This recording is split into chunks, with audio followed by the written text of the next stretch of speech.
For you to be born required you to have 2 parents, 4 grandparents, 8 great-grandparents, 16 great-great-grandparents.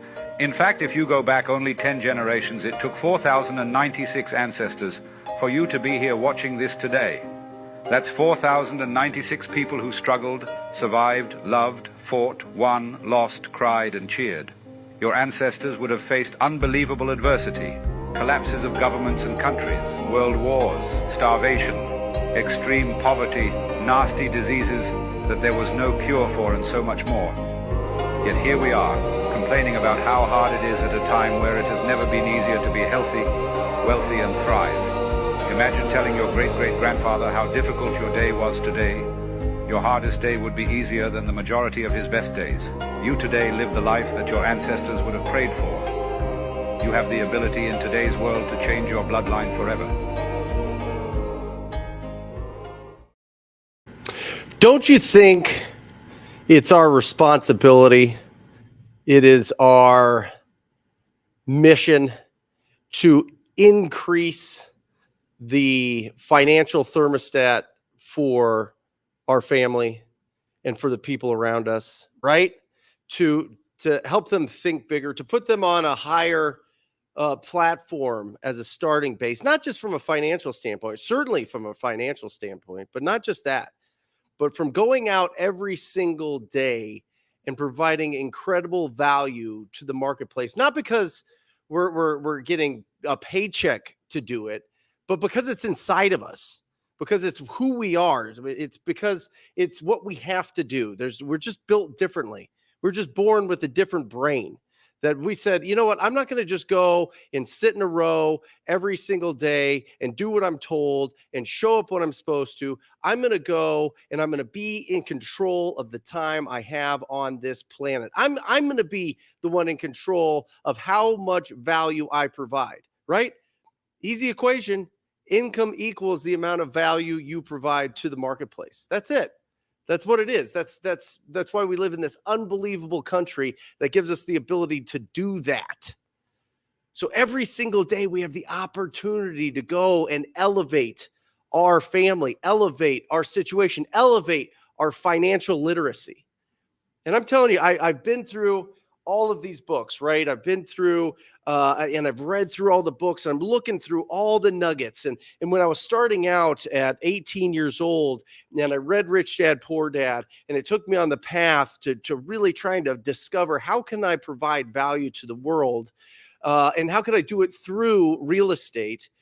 Because I knew that with real estate, it was going to be something that was evergreen. It was going to be something that was going to be consistent. It was going to be something that I can continually build on. It would be something that would be challenging. It wouldn't be something that I could master quickly. It'd be something that took a really long time to establish some principles, to establish some fundamental facts. Some might call it some golden rules. And that's what we're going to be going over today. I have taken the last 20 years. I started in 2004. I read Rich Dad, Poor Dad in 2000 and, went through college and did that. And really, by the time college was coming to an end, I saw, okay, I better figure this out now, right? There's no more time to be educated. It's time to be instructed. It's time to go out there and take massive, imperfect action and try to be a really excellent real estate entrepreneur. And because of that, I made a tremendous amount of mistakes. I foreclosed on 5 properties. I lost absolutely everything. I had $0 in my account. I mean, I was negative. I owed $740,000 on a judgment that I had against me. I owed probably another $150,000 in business credit cards and personal credit cards, and lost it all. And that's what it really boiled this down. I want to filter this down to real experience. This isn't, and some people write books and they've never done it, and I get it. So you got to be careful with that. But these 10 golden rules, I am telling you, you implement it into your business and make it fundamental, and you will increase your value every single day. Not only that, you're going to increase your net worth every single day that you go out there and take that action. Because remember, it's about progress, not perfection. All right. We've got an incredible show for you guys, by the way. We've got Tom Croll back to give us unbelievable business knowledge. We've got Zach Kees, the $90 million man himself. He's got $90 million in equity in his real estate portfolio, like real equity, not fake. He's really well known. He's got a great reputation. And then we're going to cap it off with Henry Washington, Mr. Bigger Pockets himself. Absolutely incredible. He's got a great portfolio. He flips, he wholesales, he does it all. So stick around. The show is going to be absolutely a banger today. So let's get into the 10, the golden rules here, the 10. And we're going to start with number 10 here. Number 10 is just because you can. Let me tell you this. Just because you can doesn't mean you should.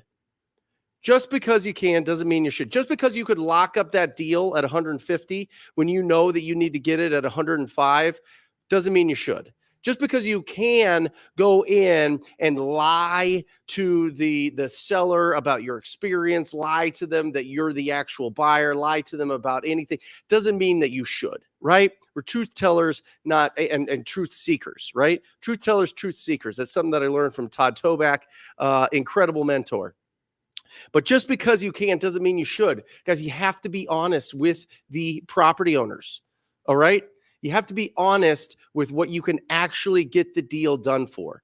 There is going to be times, and I'm telling you, I've done this myself. There's going to be times where, you're like, okay, I could lock this up for 130. Once I get it locked up, because I've got competition saying that they're at 125, I'll lock it up at 130, and then I'll start beating them up so I can get them down to 110, 115. That makes sense. Don't do it. It is building your business on top of sand, and it never works.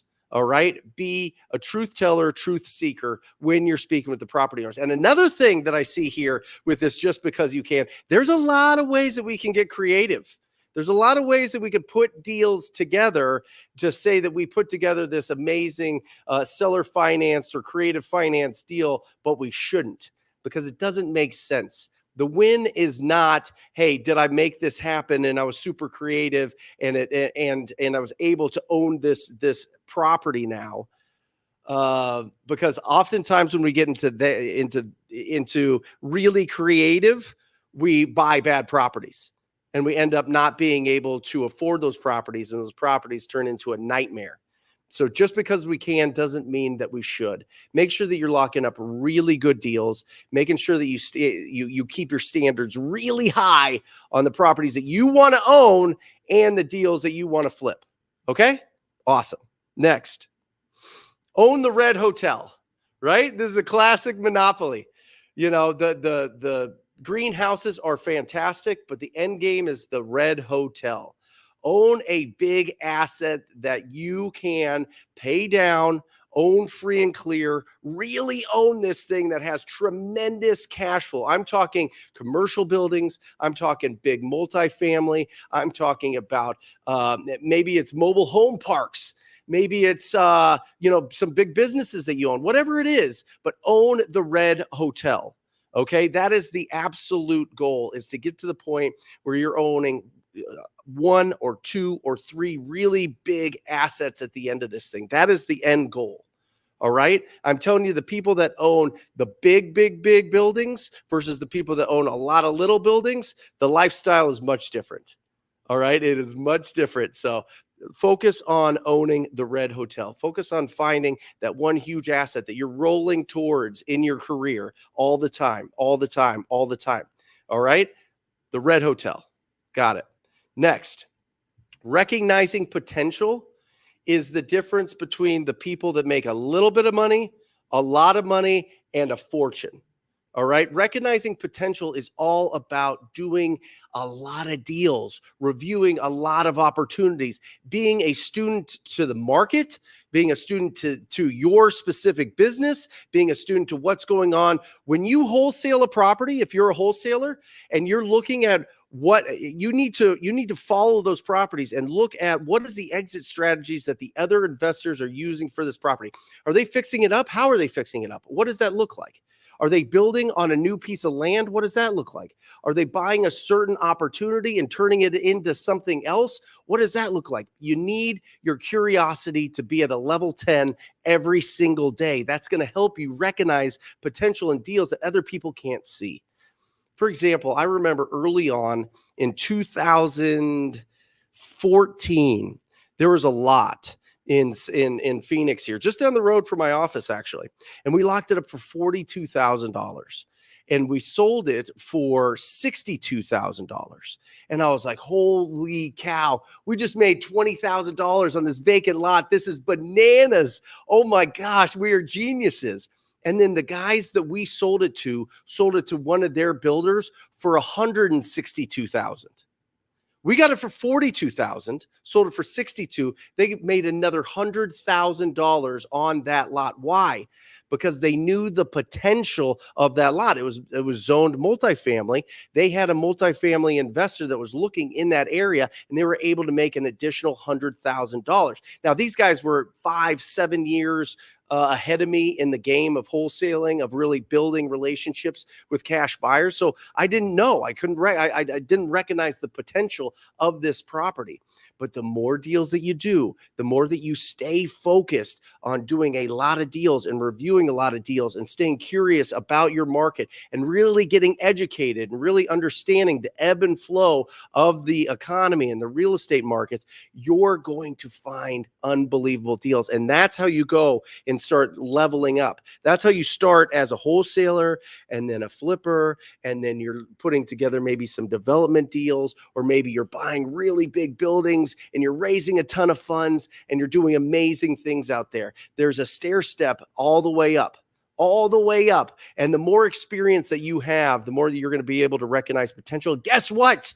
Your kids inherit that wisdom. If they want, who knows? You never know. Your kids might want to be a doctor or an attorney or a teacher or whatever else. Let them live their lives. But whoever's coming behind you, whoever you're mentoring, whoever's going to be your apprentice at some point, it's going to happen, is going to take advantage of all that knowledge that you have, and it's going to level them up even higher and higher and higher. It's awesome. All right. Next, location matters. Guys, listen to me. 14% of this country is occupied. 14%. Why? Because that's where there's infrastructure. That's where there's utilities. That's where there's economy. That's where there is growth. Buy properties in areas that appreciate. Let me say that again. Buy properties in areas that appreciate. All right. This is such a fundamental, right? It's location is the golden rule of real estate for a reason. But there's only certain places that are desirable. Buy assets that are desirable. You can buy diamonds or you can buy quartz. You know what I'm saying? Like, there's different values there. There's different ways that those are going to appreciate over time. So make sure that you're buying in areas where people really want, there's a high desirability for those properties.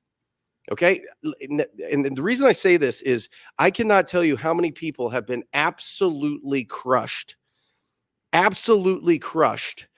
by going and buying those turnkey rentals in the middle of Memphis or Indianapolis or Pittsburgh or Birmingham or wherever else, where you're like, oh, the cash flow is amazing. It's amazing. It's not. And I'll prove it to you. I will prove it to you in just a second on number 5. I think it's number 5. Yes, number 5 here with a very specific example. But I'm telling you guys, buy in areas that are appreciating, buy in areas that are very desirable, and really good school districts. That's really the core of it. As long as you buy in really good school districts, you can assume that the infrastructure is there for a really long time, and you're going to have a really good long-term investment. All right? Next. Ugly houses, big checks, baby. That used to be the name of the show. It was a little bit crude. I'm going to be honest. It was a little, I was kind of in my crude moment. I was kind of in my punch you in the face and just rattle you and be like, stop messing around with these beautiful properties. They're not going to sell to you. That was my attempt at it, but it is the truth. The uglier the property, the more opportunities. That's it. The more that a property needs investment, the more that you can get really, really, really excellent discounts. I'll give you an example of something that happened Friday. We went to a property that the cars are pulled up into the side, so you can't go through the side yard. Like I don't even know how they got them. These cars don't run. They must have pushed them over there. The house was burnt down. I mean, it burnt from the inside. It burnt the kitchen, burnt the garage. All of it's boarded up, plywood everywhere. And the backyard's a junkyard, absolute junkyard. Now, this property totally fixed up goes for about $325. It's not the biggest house here in Phoenix, but it goes for $325 fixed up. That's a pretty conservative comp. We got it for $110, right? Because it's going to need significant. That's 30%. That's 30 cents on the dollar of what it'll go for once it's fixed up. Why? Because it needs everything. It needs somebody that's going to go in there, has experience, is going to fix it up, make it look beautiful, and revive the neighborhood. And I'm telling you this, just as a side note, this is just something that I feel. When you see one of those properties that is a total junkyard, or it's a fire damaged property, it's destroyed, and that gets turned around, and you see it on the MLS, you see it staged, you see it looking beautiful, you know that somebody's going to buy that house, live in it, and love it. That is one of the greatest feelings of all time. Because you know that you were the spark that found the investment to put into that neighborhood. Now that neighborhood doesn't have to drive by that house that's been burnt for 6 months, right? And it's just a complete eyesore, and it's terrible. And that next door neighbor sold for $475. The next door neighbor sold for $475. It's got a house that is totally burnt down with cars everywhere in a junkyard, right? Don't you think that $475 neighbor is like, oh my gosh, thank you. Thank you. We have people come up all the time when we're walking around properties. They're like, please buy this. Please fix this up. Please, please, please. We're waiting for somebody to do it. It's awesome. The uglier the house, the bigger the checks. That's just a fact. So get used to going on appointments where it's going to be uncomfortable. It's going to smell. It's going to have a lot of pets and animals and exotic animals at that. Sometimes you're going to walk into an absolute farm or a zoo, right? Sometimes you're going to walk into somebody that smoked 1 million cigarettes inside the house. You're going to walk into properties that, people have just filled with junk and junk and junk. But that is the opportunity. That is where you get really, really great deals. Right here. Listen, if you want to get rich, you flip. You either flip the paper or you flip the property, right? You either wholesale and assign, or you buy that property and you sell it as is, or you flip it. That's how you get cash. All right. Rent is how you get wealthy. Now, let me break this down and give you very specific, because I think that this is very important to know. And this took me a lot of time because I kept screwing up the math, but I got it done. And I think that this will really illuminate what a rental looks like from a real perspective. Okay, so let's go over here. I got this cool new flipboard, but this is called a rental pro forma. Basically, what is the financial breakdown of a rental property? And I'm going to make some assumptions. Not assumptions, but I'm going to just set the table. All right? It's going to be a $250,000 rental property. I think that that's fair. I think if you look across the board, across the country, it's probably right in the sweet spot.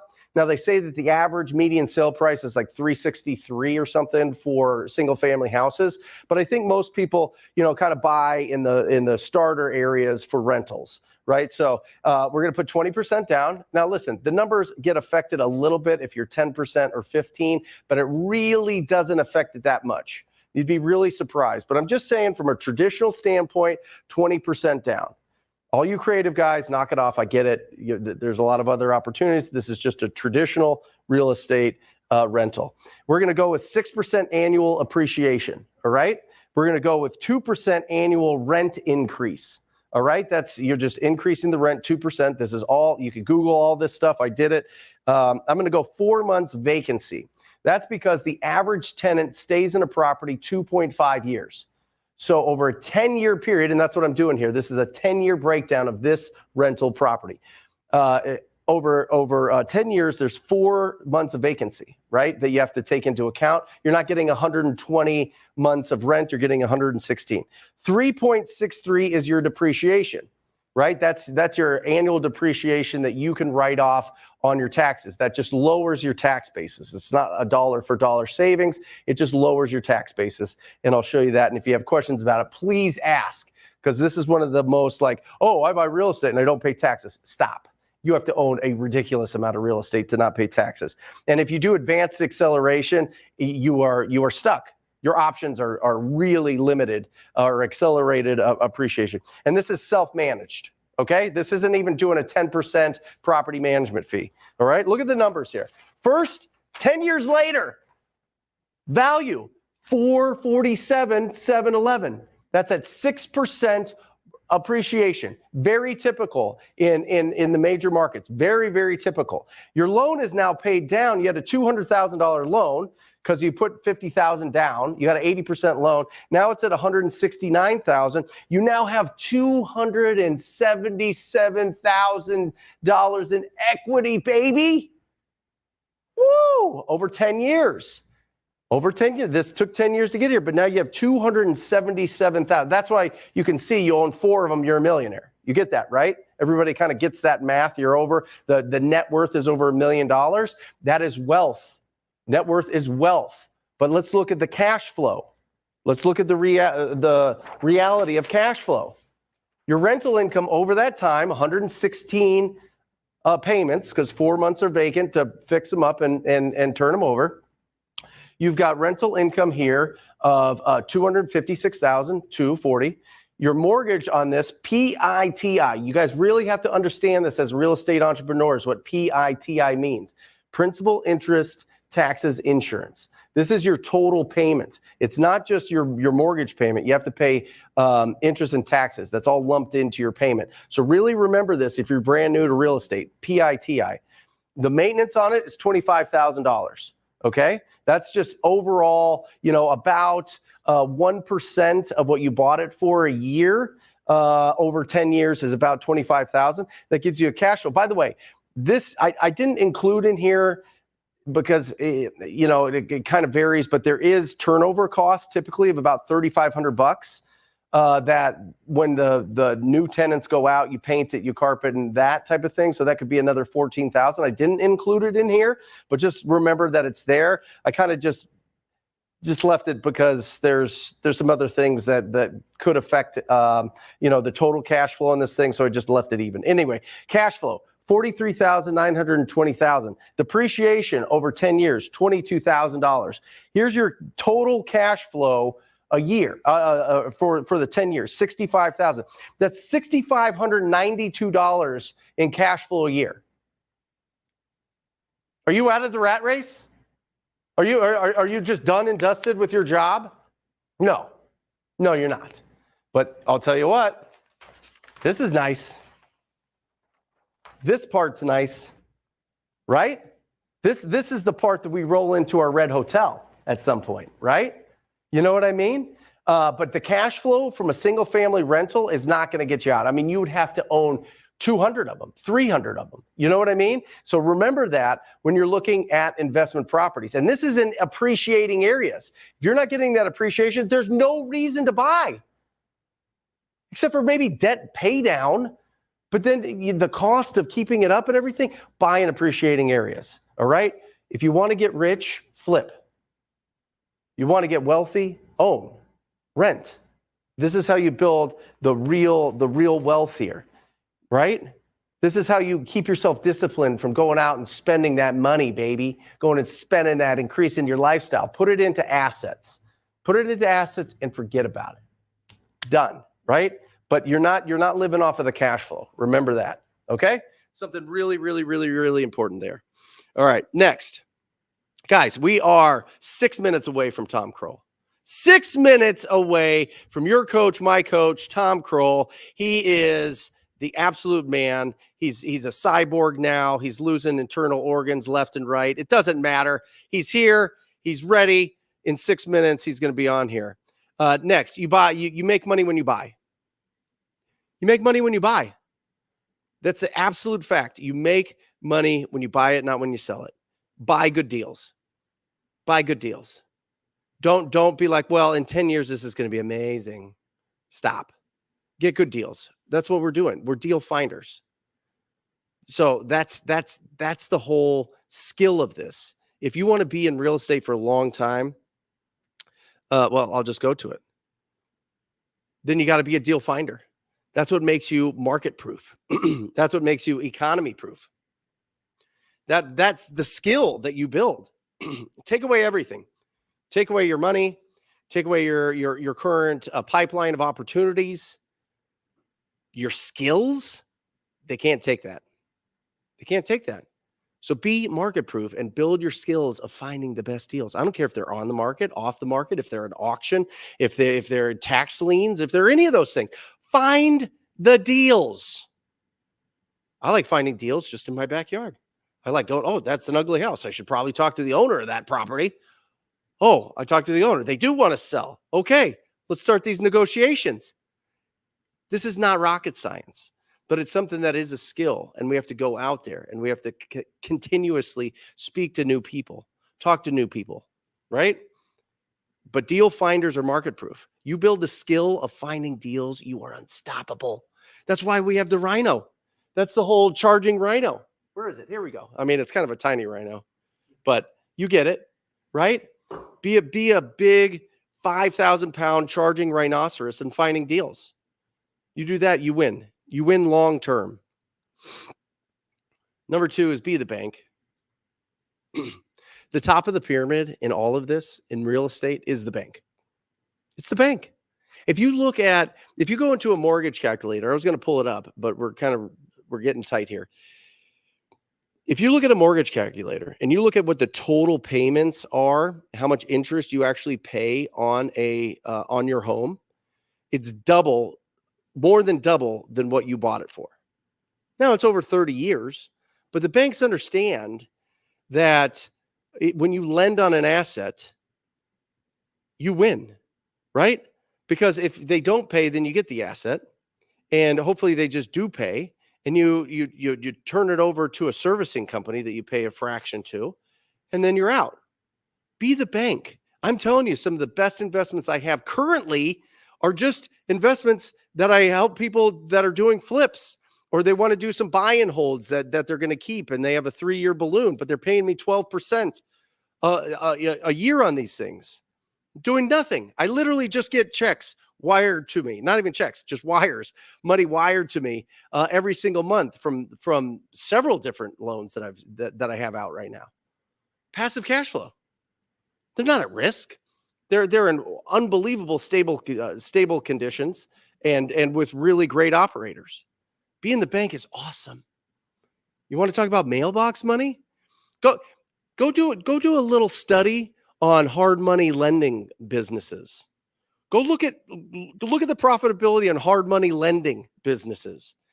They go out there and they get all the doctors, attorneys, CEOs to put money into their fund at 8%. They then lend it out at 12%, so they get 4%. Plus, they get fees every time they make a loan. So they get all these fees. They get 4% arbitrage. None of their own money. Zero money into these things. Isn't that bananas? Ooh, I hope the wheels are turning. That's the path that I'm going down. Owning a hard money business for sure. And the last one, guys, here's the thing. Conversations and offers. I wore the TTP shirt today because, listen, if you talk to enough people, you're going to win. The more conversations you have, the more offers you make, the more the more money you're going to make, the more impact you're going to have. So we need to build machines. We need to build systems. We need to find the people that are going to have quality conversations with property owners every single day and make offers. Because the more you do that, the more money you're going to make. The more money you make, the more your lifestyle is going to increase, the more your debts are going to go down, and the more that you're going to be able to buy a ton of assets and build real long-term wealth. That's what we're talking about. That's the whole path. That's the whole plan of being in real estate. That's the whole cash flow quadrant in Rich Dad Poor Dad. That's the whole balance sheet and income statements from it. How can we increase our income so that we can decrease our consumer debt, so that we can increase our lifestyle and also increase our asset column on our balance sheet.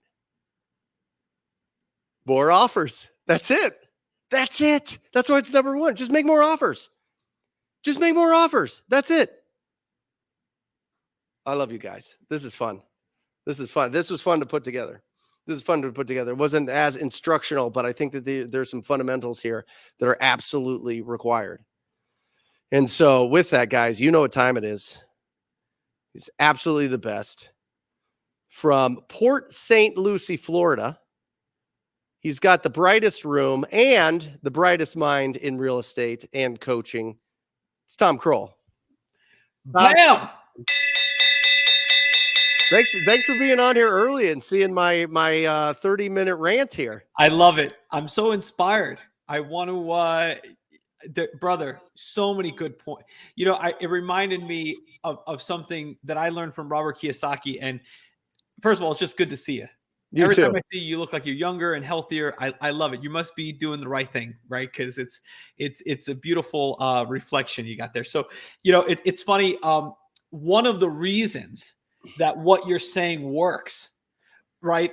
One of the things I recognized early on, right? Because I started the same way. I want to have my feet in the sand and live off passive income from single family rentals. Yeah. And one of the things that I've learned in business, Brent, is that your largest financial losses, when we get old and you and I are playing chess in the park and we've got our little sweater on and we're sitting there and we're playing, our largest financial losses are going to come from selling assets. I don't care who you are, investor, not investor. You talk to your grandparents. Their largest financial losses came from selling assets. What do wealthy people do? Guys, now this is a little complex, but if you can get this is a propellant. This is an accelerator for you right now. What Brent is talking about, just to put a finer point on it, wealthy people don't buy and sell. They buy and hold, or they buy and trade up. Yep. So here's what we're talking about when he's saying the red hotel, right? Let me put it in my kindergarten brain. What that means is there's so many beautiful things. Number one, right? When you own a $800,000 rental, let's just say, and somebody else owns a $100,000 rental. In a bad market, when the housing market dips 3%, the bad home dips 5 or 7%.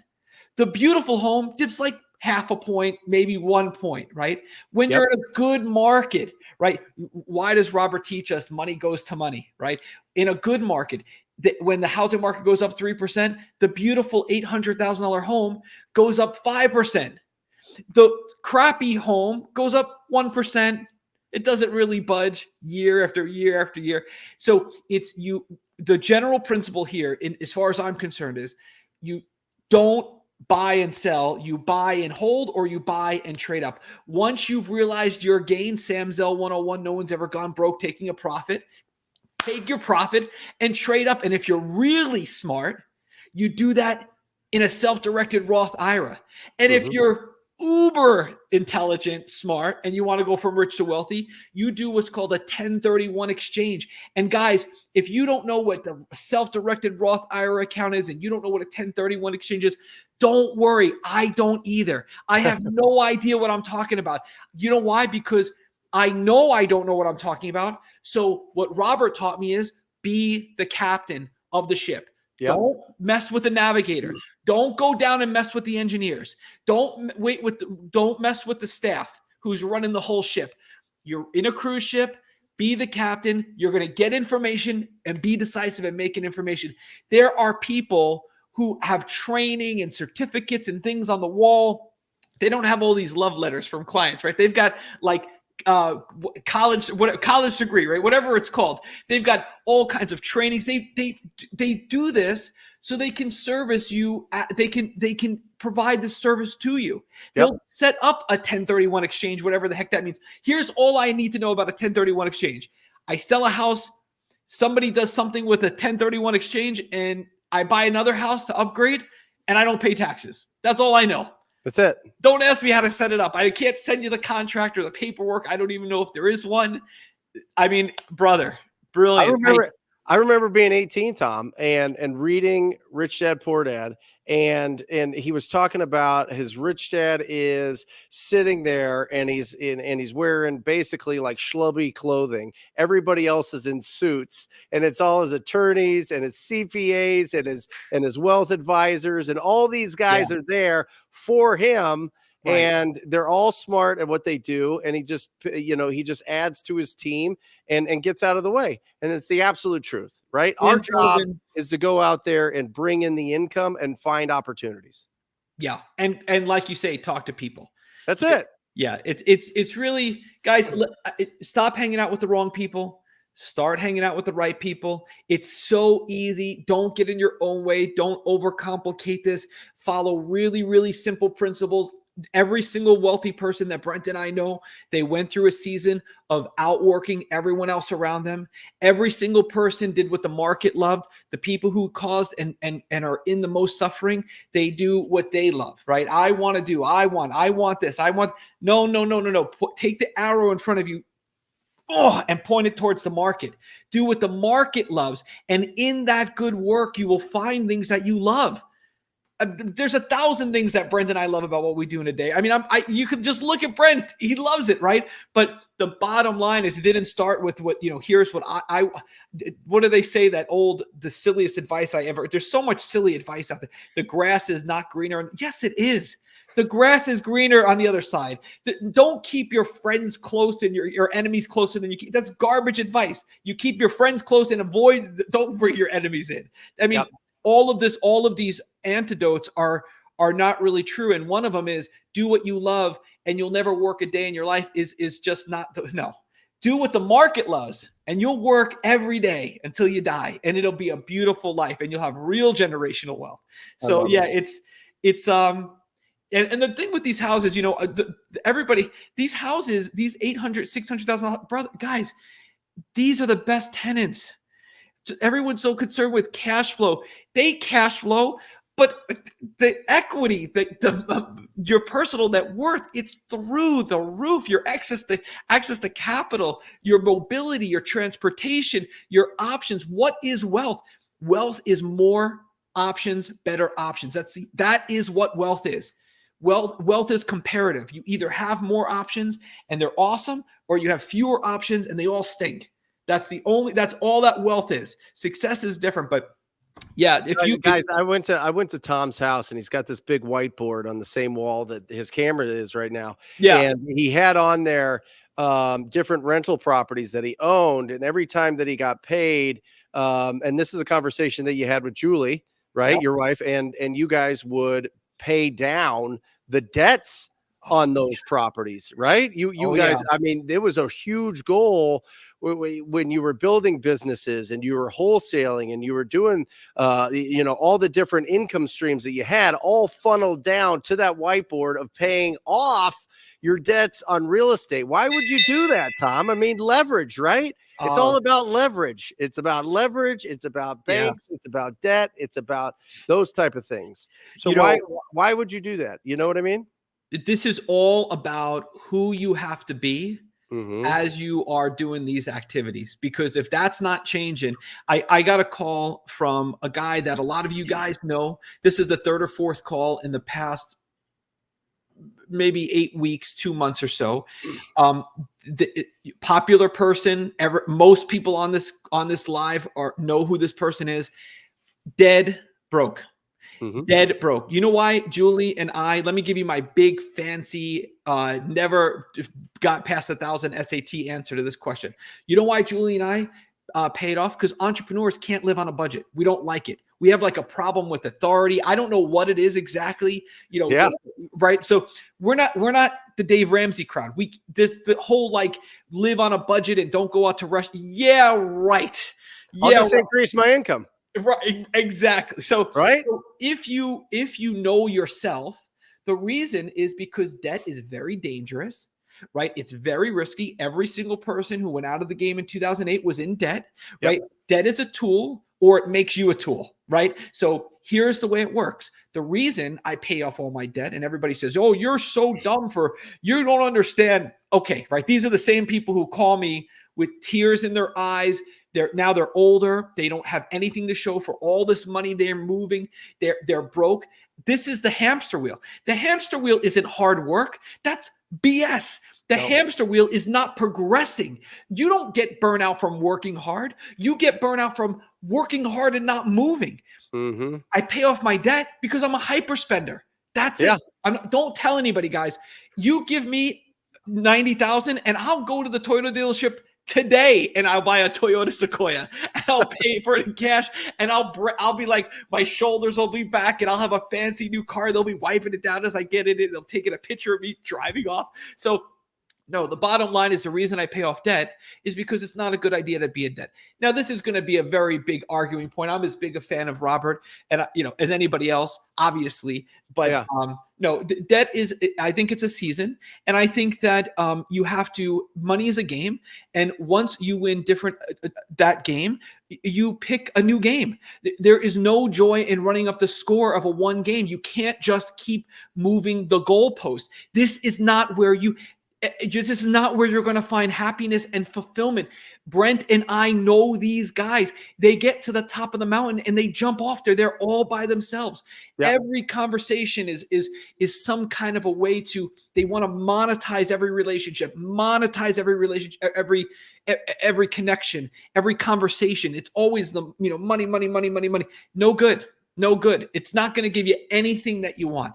So the bottom line is, for me personally, I like owning my own home. I like not having debt. I like continually 1031 into properties that go up in value. I like having fewer doors. I don't want to own a property management company and have 140 single family doors where each one is, this one made $1.50 last month. So it's still, no. And what you do with the people in 2008 who went out, they broke some of the rules of business. What are the rules that they broke? Number one, right? They put good money after bad deals. Yep. Right. And nobody wants to admit to doing this, and they all do it. Right. The one rental's making money and they're taking it, trying to save a bad deal that'll never revive. And now that disease on that property just spread into the whole portfolio when you do that. That's how you spread disease. That's what got me, Tom. I mean, what got me was I bought with adjustable rate mortgages, and they were 1 or 2% for the first 3 years, and then they jumped up. And so the first 3 years, tickety boo, we're having fun. It's good. Cash flow is awesome. This makes a lot of sense. Rates adjust in 2008. And then all of a sudden, my tenants can't, the rent doesn't cover the mortgage, and the tenants stop paying or they move, and you're trying to get somebody in there at a higher rate that just isn't, the market won't command it at that time. And that's how I lost them. You know what I mean? And it's like, I understand, when people say, it's really good to have the leverage and the debt, and you can keep moving that, and you can keep BRRRR strategy, which is, I think, a pretty strong strategy to implement there. And I understand that. But also, I think you could do a lot. I think you could do a lot with paying it down and getting massive cash flow from the assets that you have, and then rolling them into a big one, and then getting the real big payday and get that paid off, and have some big assets that give you great cash flow that'll supply your family with a really nice financial position to build off of. But more importantly, if you say it all the time, and I love this about you, Tom, if you give your kids a portfolio of 200 properties when they're like 42 or 45 when you pass away, and they don't already have financial literacy, you're giving them a loaded gun. You know what I mean? It's a nightmare. So you have to stop focusing. If you're listening to this, there's not that there's anything wrong with cash flow, but it's not just cash flow. It's cash flow and net worth. If you're struggling in this area, you think maybe, Tom, you're wrong. There's no way. Like, this is contrary to everything I've been taught. It's not. Here are some basic rules to follow that are very simple. Number one, when you make $100, make sure that cash flow increases your net worth before it increases your living expenses. There's nothing wrong with leasing a Ferrari. You want to lease a Ferrari, you've been married for 20 years, and now you want to lease a Ferrari, it's your call. I'm not going to do it, right? Whatever. But you want to do it and you want to be able to afford it. Make sure that your cash flow, here's the rule, your cash flow increases your net worth before it increases your living expenses. That's poor people increase their cash flow, and then they buy liabilities. Yep. Wealthy people increase their cash flow, then they buy assets or they increase their net worth, and then they buy liabilities. There's a slight difference, but it makes all the difference in the world. If you want generational wealth, put your kids, have them deposit every dollar they put in the S&P 500, you put 20 cents. They'll be multimillionaires by the time they finish college, right? There's simple little tiny rules like this. And the bottom line is this: there's nothing wrong with cash flow, but it's not cash flow instead of net worth. If your net worth is going down every single month, you are going broke. I don't care about your cash flow. You will be broke. If you think that that's not true, just do a little bit of here. Read this book. This is a good book right here. Every page in this book, every page is highlighted and notes are taken. This is people who understand wealth and money. They understand that it's cash flow and net worth. Can I afford this car? Well, what's my monthly? How much? No, that's not the right question. Can I afford a $50,000 car? 5% of your net worth every 5 years. You want a $50,000 car? Great. You got to have $1 million in net worth. That's it. Easy peasy, lemon squeezy. You know, I love it. Yeah. I mean, Tom, how do you create the discipline of being? I mean, I feel like oftentimes I'm a hyper spender too. You know what I mean? First class, the best rooms at the hotels, the best restaurants, the best. You know what I mean? Like, Alexander McQueen shoes. I mean, nothing touches my feet besides the Queens. You know what I mean? Well, you know, I have a cobbler at home, literally. So, Tom has a cobbler make his shoes. That's right. So, yeah. Well, here's what I would say. You have to go through a season of being without, and let me give you guys, if you're married, the net worth exercise, your net worth should be measured. I would go home and measure your net worth right now, guys, if you're watching this live, and do it with your spouse.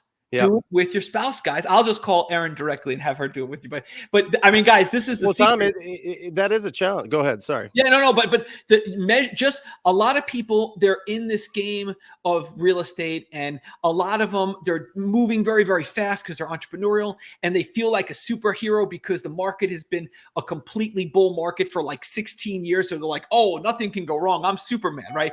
Not true. But what happens is they don't want to measure their net worth, mostly because they don't want to know that it's zero or below zero, or they've been working for a decade and they've got all this quote unquote cash flow and their net worth is like $80,000, right? So the bottom line is it starts with measuring it. And once you measure it and you start to make some allocations and you say, hey, listen, I'm a hyper spender, right? Let's lock the money up. Let's get physical gold and a monster box of silver and put it into real estate and make sure it's in the S&P 500. It's coming out. Keep a little bit of a balance with the IRS. That's the other thing. Like, guys, you don't want debt, divorce, health, legal, taxes. That's what takes you guys out of the game. Say it again. Health. It's debt, divorce, health, legal, taxes. All entrepreneurs who go out, they go out with that. And divorces include bad partners. Don't forget rule number 4 in business: never partner when you can hire, right? So it's debt, divorce, health, legal, taxes are the 5 things that take you out. Don't mess with people like the IRS. Keep a little extra money. Every single time you earn money, a little bit goes to your profit account. Here, use this book right here.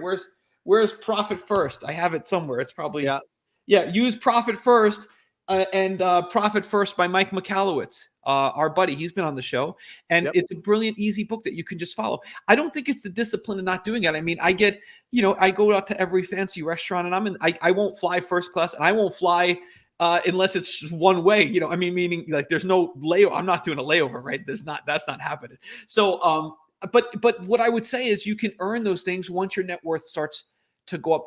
The takeaway here is this: know what your net worth is, measure it every single week with your spouse, and set a net worth goal. And just doing that little exercise alone will radically and drastically change the trajectory of your business and your personal life and your generational wealth. It's not the money we leave. It's what we do. It's our character. It's our content. It's how we earn the money. It's how we manage the money. If you're a good steward of money, you'll be put in charge of more money. If you're not, it'll all be taken from you, or you'll die with it all by yourself, and your kids will blow it within the first year they have it. Assets minus liabilities equals net worth? assets minus liabilities equal net worth. It's a little, there's a few caveats. If you have your primary home, and don't listen, guys, to any of these influential landlords who tell you about the benefits of renting over owning. It is pure horse manure. All wealthy and successful men and women of consequence who have come before us for 3,000 years have taught us that you own your own home. So forget those landlords who, by the way, all those influential landlords, Brent and I know, they all own their primary home too, by the way. So your primary home is, I would put 50% of your net worth. Everybody argues with me about this, but the reason is your house is not an asset and your house is not a liability. It's a shelter fee. You're going to have it your whole life from the time you're born to the time you pass away. So if your house is worth $1 million, write down 500,000. That, and the other thing is, what's the value of everything you've sold? Yeah, but you're assuming people own their homes free and clear, Tom. Well, that's right. So you should own your home free and clear. So make that one of your net worth goals and put it on your whiteboard, because Julie and I did that with our house. It's a beautiful exercise. And if grandma sends $100 for a kid's birthday, the kids come in and say, hey, I want to help pay down the house. Great. I think that's awesome. So you can do that. But the other thing too is, it's everything that you sold. If you had to sell it in 30 days, everything that you own, if you had to pay it off in 30 days. If you have things like land notes, if you have a note, you're only going to get like 60, 70, 80 cents on the dollar. Right. If you have a business, do not put the value of your business on your net worth, because it'll skew it unless it's with a broker. And then in that case, you put 70%. Other than that, it's pretty straightforward. And it should be done every week with your spouse, guys, with your spouse, not alone. Well, I'll tell you, I mean, Tom, you and I both know countless incredible business people that have had to sell their businesses because of divorce.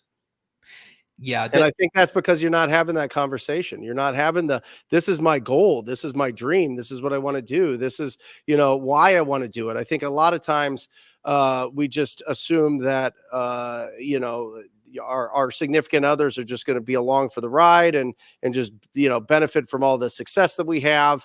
The conversation needs to be made, and there needs to be a joint goals there. If there's not joint goals and you're just going out there to go bananas in your own business and ignore that conversation, it's going to be a problem later on.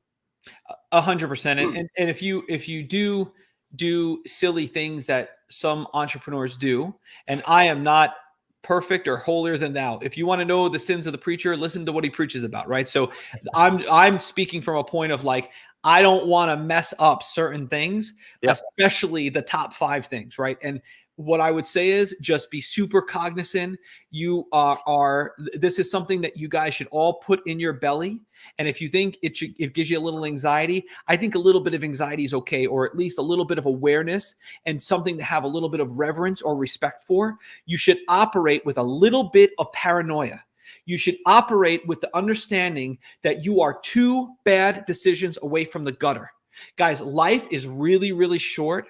And if you think you're all powerful and all knowing and that nothing can touch you, if you're spending time with people who are doing the wrong thing, the right people aren't going to spend time with you. If you are, everything catches up with, I'm telling you guys, like, just it doesn't really take a lot of willpower and discipline when you're with the right people. I think this is where I get a lot of kickback and argument about accountability partners, but in my entire relationship with Brent Daniels and every other man and woman of consequence, I have never in my life ever called Brent and said, Brent, are you making all your phone calls? Are you waking up on time? There's no such thing as that.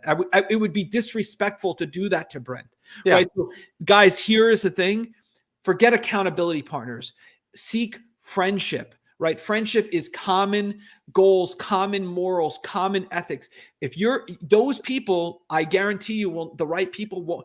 Everyone's like, how do you get to spend time with the right people?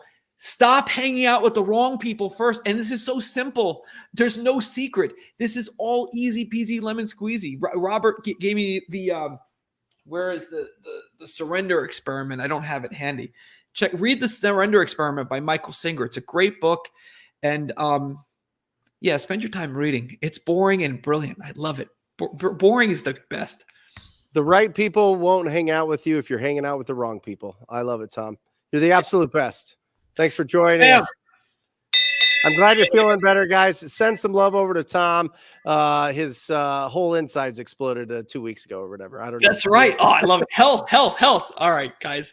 Enjoy. Good seeing you, brother. God bless. I'll see you soon. Get some love in the chat for Tom. I don't think that he goes to Coaching Inc.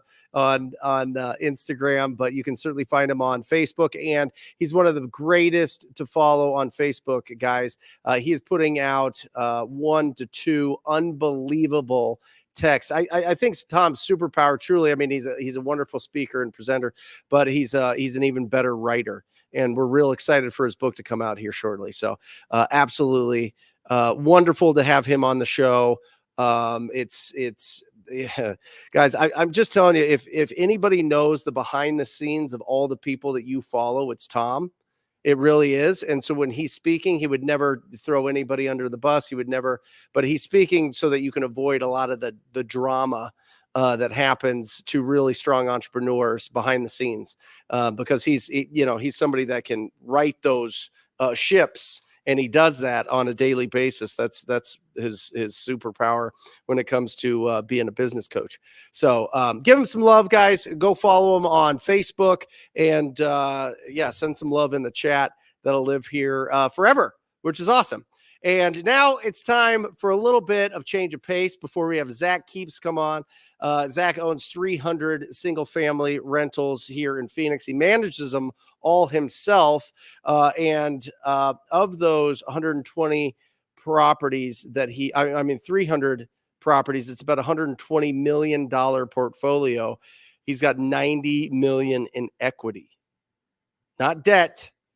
This is somebody that's real investor. You know what I mean? This isn't just somebody that started a couple days ago. This is somebody that has been through it all, and we're going to get to pick his brain in about 3 minutes. But before we do, I'm going to pick up this dart and I'm going to throw it at that balloon board, and I'm going to give you guys a giveaway for joining us. We just want to say thank you for being a part of this. Thank you for your energy. Thank you for your enthusiasm and your positivity and just being here, right? And making sure that you're squatting up in the chat so that you can find people of like minds that you can connect with, because it's all about squatting up and connecting. So make sure that you are connecting in the chat. We're going to go over here and we're going to give some stuff away. All right. Am I on the lapel, Matt? Okay, awesome. Top shelf, we're going to go with the Rhino t-shirt. All right, top shelf, that's going to be the orange balloons. We've got the middle, we're going to do the fantastic white Rhino hat.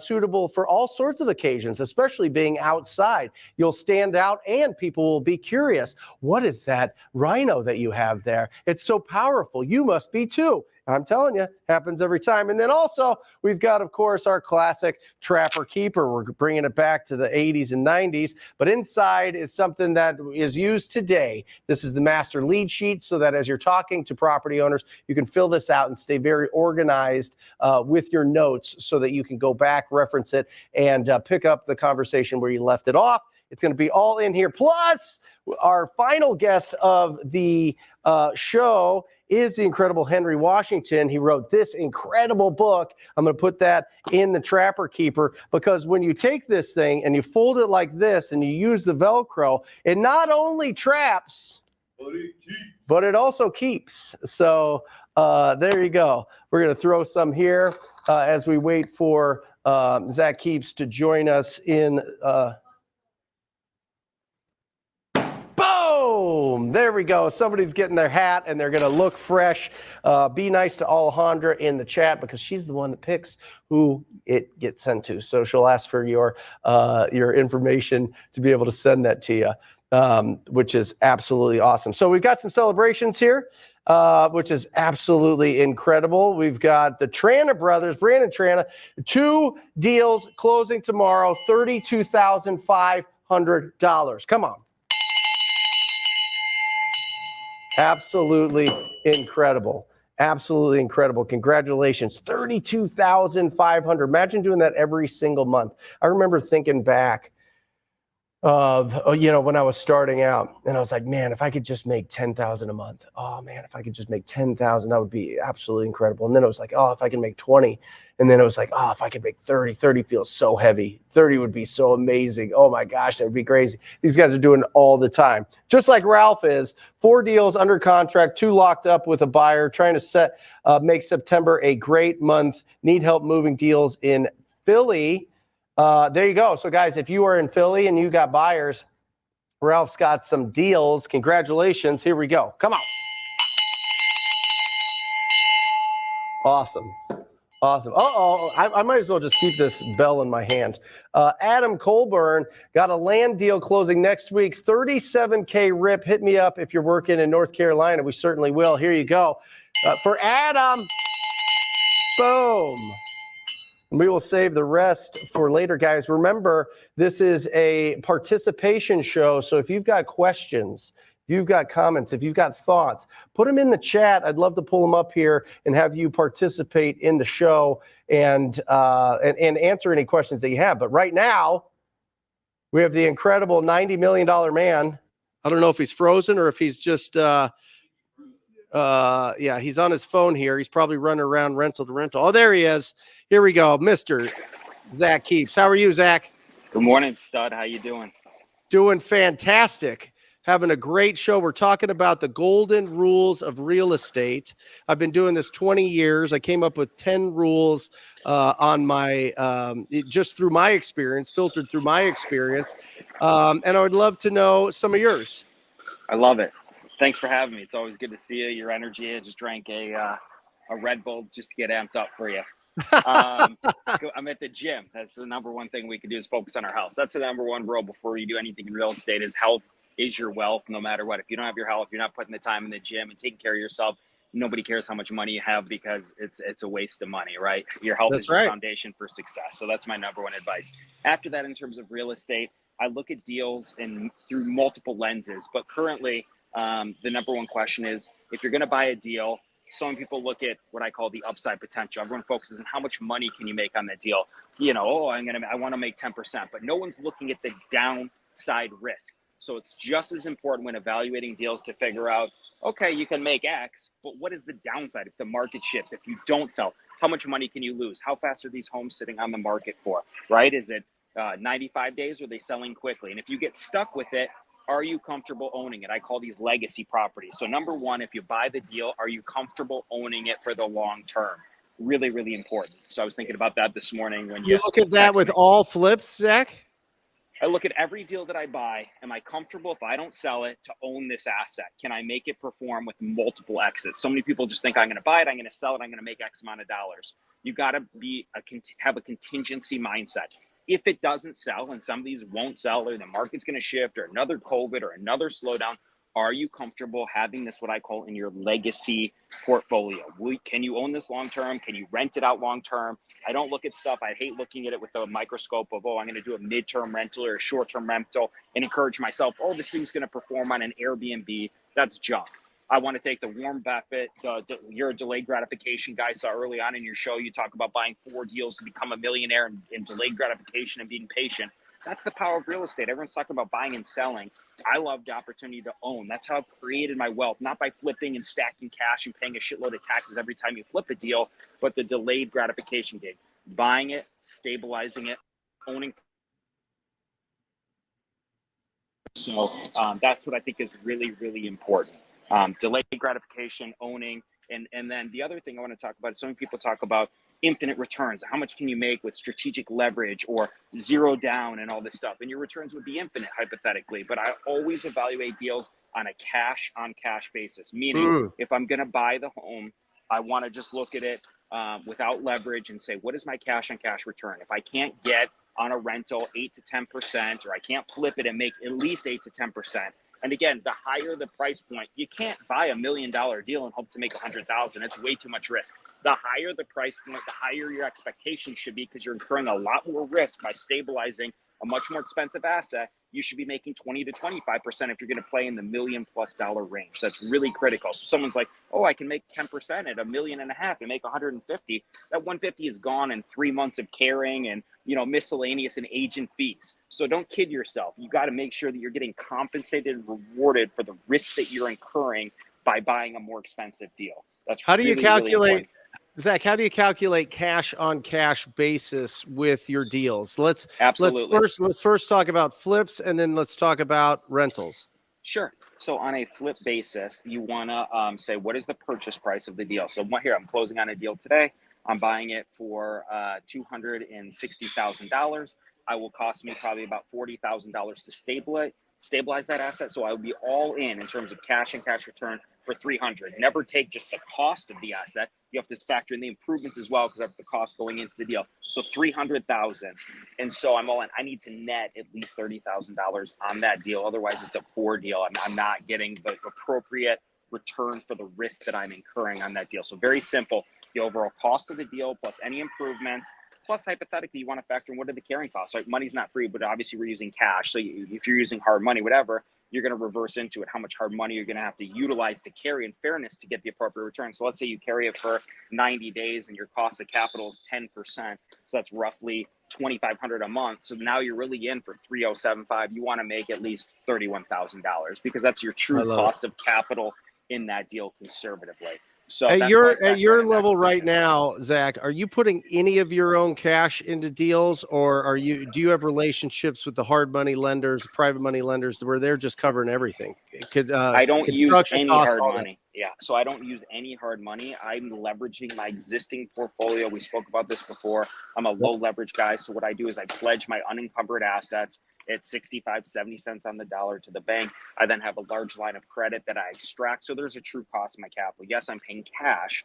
The new assets that I buy are actually free and clear because I'm using cash that's encumbered by my existing assets to then acquire the new assets. So there is a true cost, and that money is still not cheap. It's not 10%, but it's probably 8.25% with those lines of credit. Of course, they're going to be higher than a takeout loan, meaning they're going to fluctuate based on LIBOR or prime. So that's how I acquired. Yeah, but when you started, Zach, did you raise funds?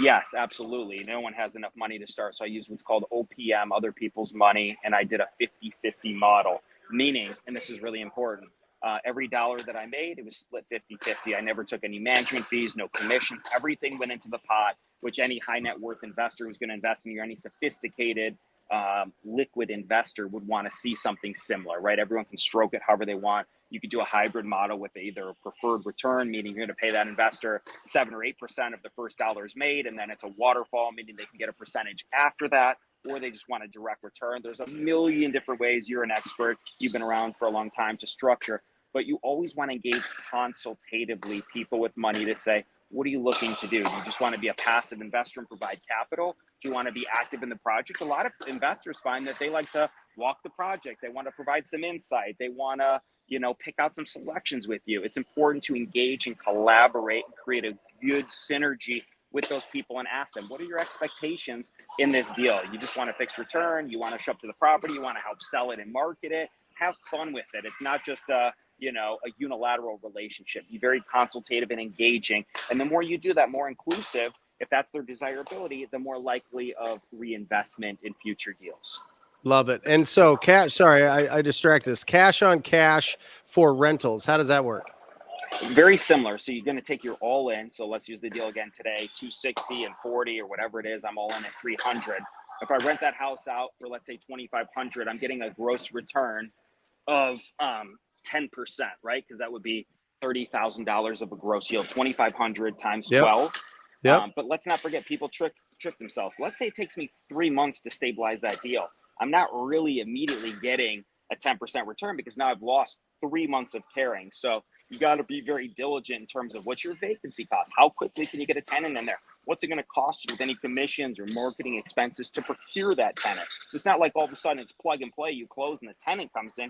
Do you have that ability to carry that asset, right, with your cash to get that yield? But again, I still look at it once it's stabilized. I'd like to get an 8 to 10, but there's always exceptions to every rule. So for example, if I buy that asset today, let's just say, and it needed work later and I buy it for the 260, and there's an existing tenant paying $1,000 a month, that would not give me anything close to the yield. That's probably a 4 or 5% gross return on my basis.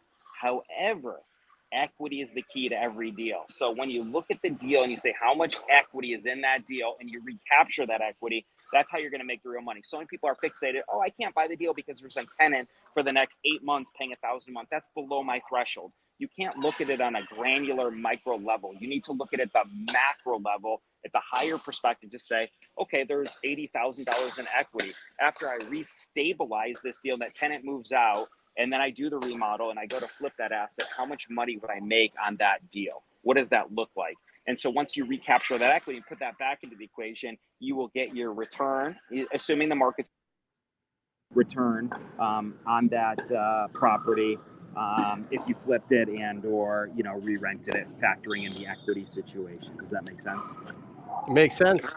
What are you playing pickleball right now? Is that what's going on? Pickleball? Is it here? Let me move down the road here. It got loud. My headphones just went out. Yeah, Zach, thank you so much for spending some time with us. I mean, the $120 million portfolio, you own most of it. Why not just pull out a bunch and just keep leveraging and leveraging and leveraging and leveraging? Why not just, why are you getting it paid off? Is it a cash flow thing? Is it a net worth thing? What is it? Sorry, bring that question back one more time. Why not just leverage a lot of the equity that you have in your portfolio to buy more or bigger properties? Well, I do. I use the equity. I have a lot of equity in my portfolio to continue to grow, but I also don't want to be over levered. I'm a very conservative guy. There's no reason to overextend myself. I think if you have a problem sleeping at night because you're stressed about servicing debt, or you get a bunch of vacancies, it's something you have to factor in. Again, health is number one. If I start losing my sleep and my health deteriorates because I'm greedy and I'm over levered, not smart. The litmus test is if you're tossing and turning, you're worrying about servicing debt, you're too deep in leverage. So I'm very conservative. I'm comfortable. I'm incrementally growing and scaling at a high level, but by no means am I looking to jeopardize everything I've built, right? I have a solid foundation and I don't want to, lose everything that I built over the past 22 years. So 3 main skills for real estate investing. 3 main skills. Number 1, find deals. Number 2, raise funds. Number 3, property management. What do you think? I think those are all incredibly important. I mean, and of course, communication and relationship building and having fun. So I would say, sure. Technically, I think so many people take this business, and I love your model. You've got, you grew up and you have people in your family with, everyone has shit in their life, and everyone's hands that they're dealt are always different and it's complex. But at the end of the day, it's about showing up. It's about being consistent. It's about building relationships. And ultimately, life is short. You got to have fun with what you're doing. So many people take this so seriously that they walk around with a stick up their ass and this and that. And everything is so, granular and microscopic, and people are, stressed about this. Don't be stressed. Have a good time. Do the TTP. Talk to people. Chill out. Relax. Some of the greatest people I know, we'll use the Trana brothers and the boys. They're smoking weed, having a good time. And why? That energy creates abundance, that relaxation. If you're so stuck up, think about if you're building these long-term relationships and you're stuck up on the phone or you're difficult or you're stressed, that comes off in the energy. Like when Brett calls me, I love to get on the phone. It elevates my day just having that conversation with that guy. And the people in your group, they're good people. People want to do business with people that are fun, that are laid back, that have that same energy, that can create a beautiful long-term synergy in these long-term relationships. Everything flows from that. So think about your energy. What you're bringing to the table is so critical. I love it. Zach, thanks for joining us, brother. Great to see you anytime. Hopefully we connect soon. Good luck to all your students. I know they're crushing it. This guy's he's the master. I'm glad you're learning. Zach, I want to be like you, brother. So go have fun. Go beat him up in pickleball, and I'll see you soon. Work these legs, baby. Have a wonderful day. Be blessed. See you, brother. Zach Kees, $90 million man. No joke. I mean, absolutely incredible. You heard it there. I mean, he really does work really, really hard to get those deals paid off. Yes, he's living off of cash flow, but also more, he's living off of his flips. He flips a lot of properties. So it's really interesting. you got wholesaling where we're finding the deals, and then the cash investors that are buying those deals. And Zach is one of those cash investors. He's literally running around like that all day long. All day long, somebody calls him, he's going to answer his phone. They're going to tell him, or they're going to text him a deal. He's going to say yes or no. We do it all the time with him, and he buys it, guaranteed. Boom, makes it super easy. Buys him. He's probably buying between, I would say 8 to 12 a month that he's either going to flip or add to his portfolio every single month. And he's doing that with the big nest egg that he built off of going out and raising funds. Look at this. I'll go to the right here. This is interesting here. Okay. What Zach was talking about is he was going 50-50 with his private money lenders, right?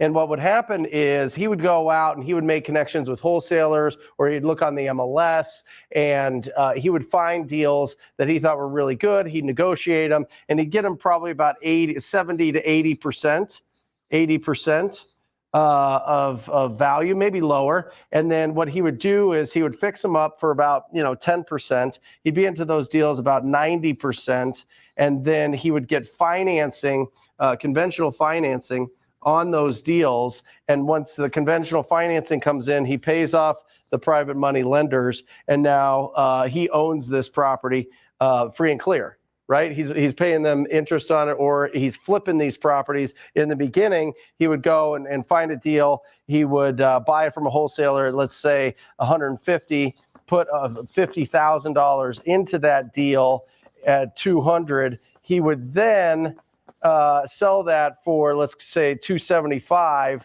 and then he would split that 50-50 with his private money lenders. I was doing this. I was bidding at auction.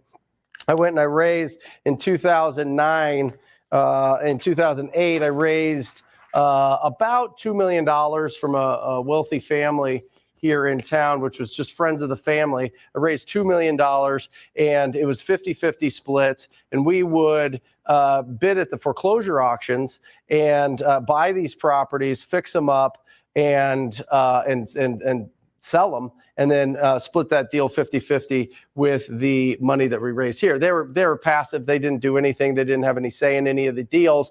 And that worked out really well until the auctions got attacked by the hedge funds, and they bought all of the properties. And so it wasn't a sustainable a business. And that's why I didn't realize at the time that sourcing really good deals, again, it goes down to this. And I'm going to do this in the blue marker because I think it just pops, baby. It just pops. Number one is find deals. Guys, you do this, you will be set for life. You do this, you will be absolutely set for life. For life. I'm going to be honest. I had this conversation with my oldest son's Seamus, my oldest son, Seamus.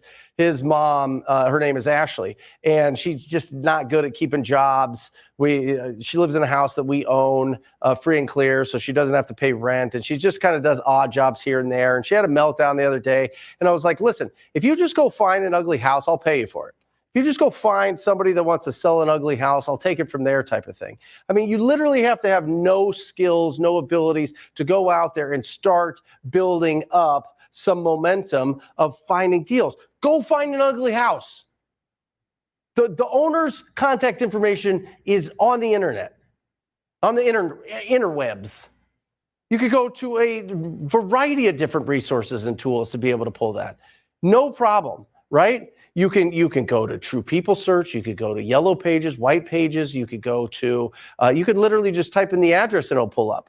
So, I mean, there's no excuses to not be able to build the skill of finding deals. Number two is raising funds. That's number two. But I am telling you, Zach Kees does not raise funds for his 50-50 deal to get rolling in this business. He started with nothing, by the way, guys. He's not. It wasn't like his parents were like, "Oh, here's a bunch of money to get started, and oh, by the way, here's a bunch of experience in real estate to get started." Nothing. $90 million in equity right now. That guy. He's playing pickleball. It's what 11:20 on a Wednesday. Like, the guy's life is awesome. He's just all over the place. He's just living the life that he wants to live. But that's because first he was able to find deals.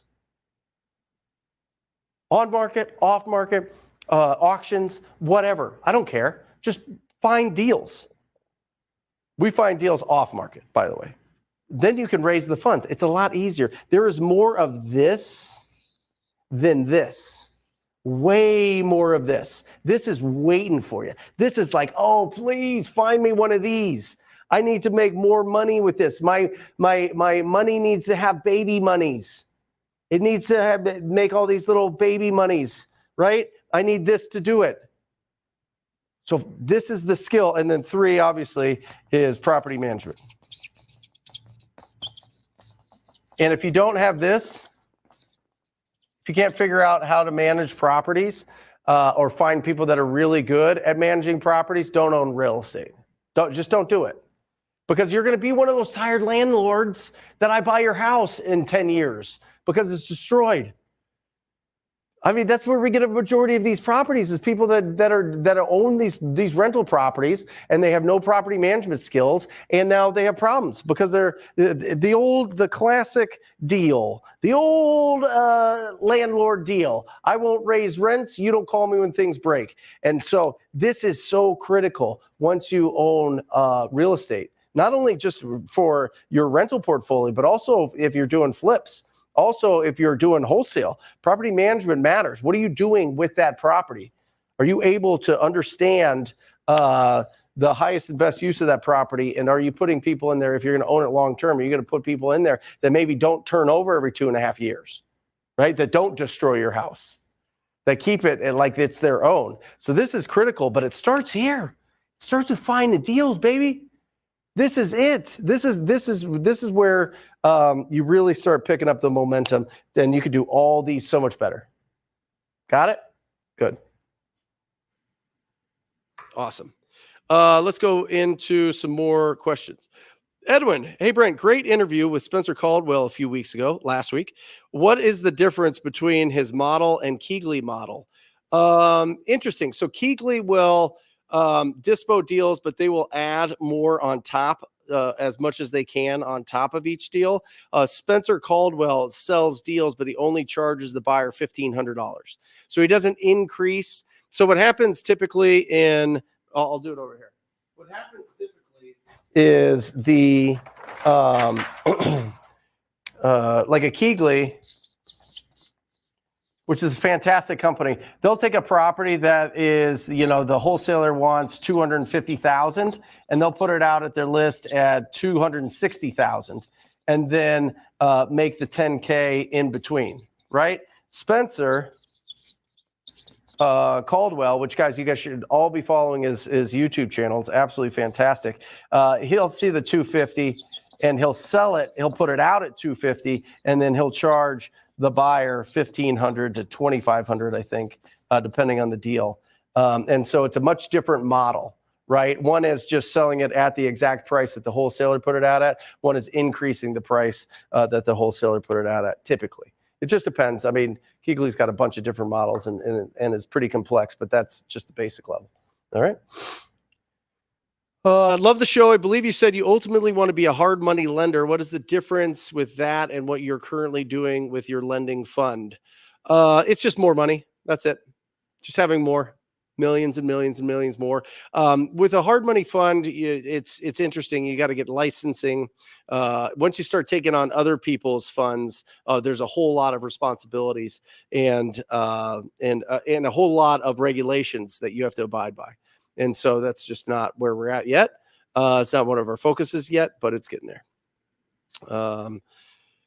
Glenn found a buyer for a deal I have under contract and assigned it for $25,000. Glenn in the house. Come on. Let's do this. Originally from Bulgaria, now a Phoenician here in Arizona. Glenn, you are incredible. Keep it going. $25K. One conversation. Find deals. find great deals and have a conversation. And all of a sudden, you know, you're able to sell that deal. You can flip the paper flip the paper, right? You can replace yourself in a contract, in a purchase agreement, and people will pay you for it.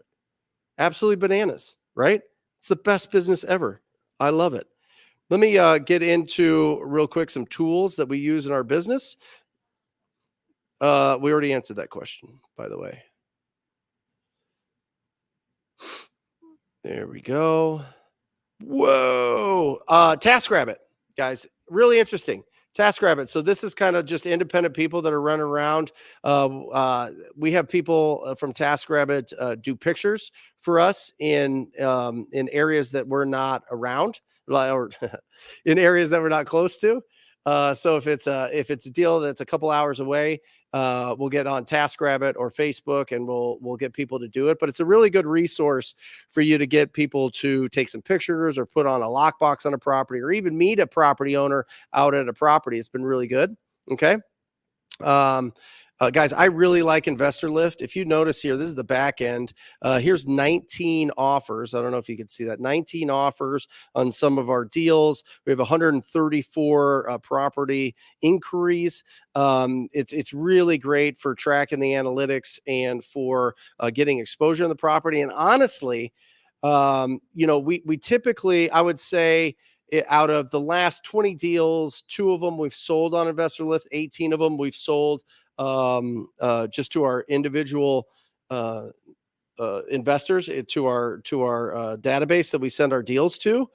But the nice thing that I like about it is, one, it allows you to have conversations with buyers that you didn't even know were out there, which then you can really figure out what deals to send them.